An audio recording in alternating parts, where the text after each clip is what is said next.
ഇപ്പം ഞാൻ കോഴി ഫാമിലാട്ടോ ഉള്ളത്. ഒരു മാസം മുന്നേ ഞാനൊരു വീഡിയോ ഇട്ടിരുന്നു. അപ്പം ഞാൻ ആ കോഴിക്കുഞ്ഞുങ്ങളുടെ 45 ദിവസത്തിനുള്ളിലുള്ള വളർച്ച ഞാൻ കാണിക്കണമെന്ന് വിചാരിച്ചിരുന്നു കേട്ടോ. പക്ഷേ അത് പറ്റിയില്ല. ഇതിപ്പോൾ ഇന്നലെ കൊണ്ടുവന്ന കുഞ്ഞുങ്ങളാണ്. ഒരു ദിവസം പ്രായമായ കുഞ്ഞുങ്ങളെയാണ് ഇങ്ങോട്ട് കൊണ്ടുവരുന്നത്. ഇവരെ കുറച്ച് ദിവസം നല്ല കെയറിങ് വേണം കേട്ടോ. ഇതിൽ 3 കളർ വെറൈറ്റിയാണ്.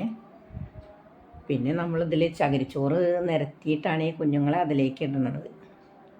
നമ്മുടെ കുഞ്ഞു കുട്ടികളെ നോക്കണ പോലെ നല്ല കെയറിങ് കുറച്ച് ദിവസം അത്യാവശ്യമാണ്. ഈ പ്രായത്തിലാണ് ഇവർക്ക് അസുഖങ്ങളൊക്കെ പെട്ടെന്ന് വരുന്നത്. കുറച്ച് ദിവസം അമ്മക്കോഴിയുടെ ചൂടിന് പകരം ലൈറ്റിൻ്റെ ചൂടിലാട്ടോ ഇവർ വളരുന്നത്. അതിനാൽ കുറച്ച് ദിവസം ഇവർക്ക് നന്നായി ചൂട് കിട്ടാൻ വേണ്ടിയിട്ട് എപ്പോഴും ലൈറ്റ് ഇട്ട് വയ്ക്കണം. പിന്നെ ഇവർ വരുന്ന സമയത്ത് നമ്മൾ ഗ്ലൂക്കോസ് വെള്ളം, പഞ്ചസാര വെള്ളം, ശർക്കര വെള്ളം ഇവയിൽ ഏതെങ്കിലുമൊക്കെ ഇവർക്ക് കുടിക്കാൻ കൊടുക്കും കേട്ടോ. ഇതൊക്കെ ഇവരുടെ ആരോഗ്യത്തിന് നല്ലതാണ്. അതുപോലെ നമ്മുടെ നാടൻ കുഞ്ഞുങ്ങൾക്ക് ഇതൊക്കെ കൊടുക്കാവുന്നതാണ് കേട്ടോ.